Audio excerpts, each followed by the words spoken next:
Hey guys, how's it going? This is Tim Shaves, and today is gonna be a little lather test using this shaving cream for the first time. This is the La Toja Crema de Afeitar. This is the classic scent. I believe they also have the sensitive version as well. But yeah, this is how it looks. This is a pretty big tube. Gonna be lathering up with a Simpson Trafalgar T3, and this is like a double the brush, so quite a big tube here. Let me see here. So as for the scent, I already got it pierced with the cap. There's a sharp section with the cap here.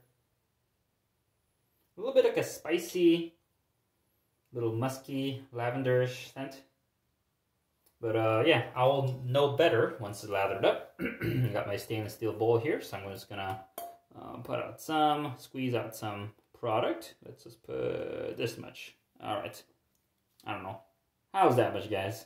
Is that normal? Too much? Too little? Let me know how much you guys use as far as shaving creams down below. But this should be good enough. That's how it looks like. I'm gonna dip the brush underwater. This is a synthetic brush, so you don't have to soak it. You don't have to soak it before. You can just dunk it underwater, and that is well hydrated. So, all right, let's go.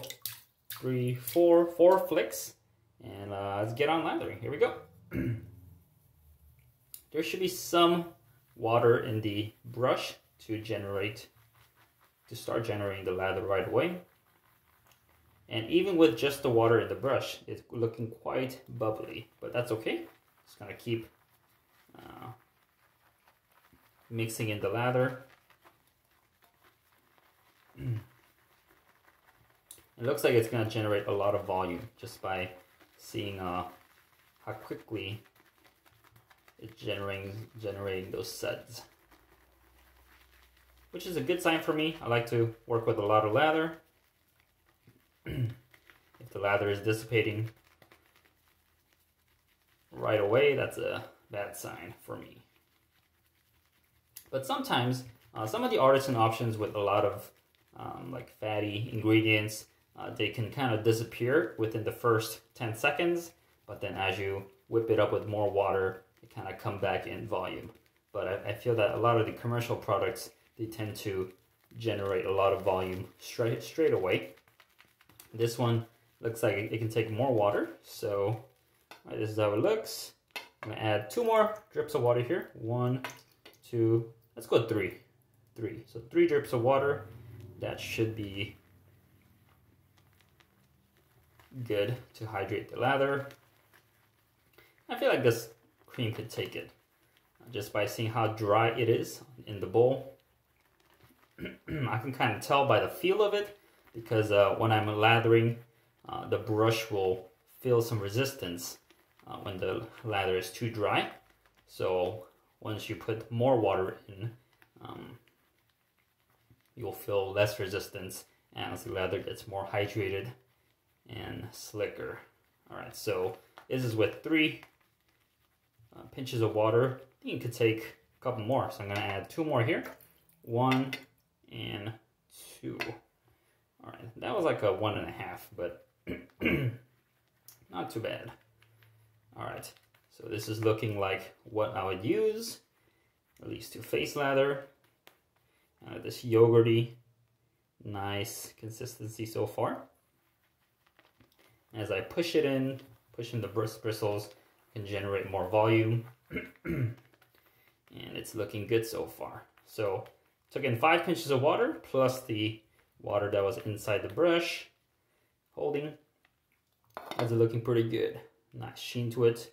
Let me smell it real quick. Yeah, it has a resemblance to the Spike cream. Kind of that spicy, little floral, little musky scent.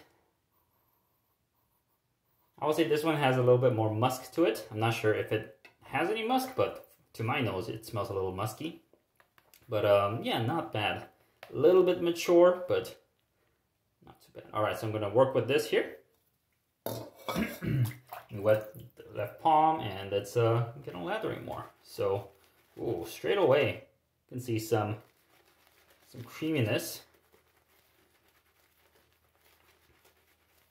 And this T3 brush has a lot of backbone to it, so at least in the palms, I could generate lather pretty easily.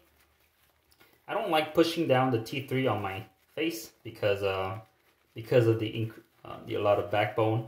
I could feel some resistance, and I'd rather do more painting motions with this on the face. But on the palms, it's okay because it's not as sensitive as my face. But yeah, starting right away, you see some nice peaks building up.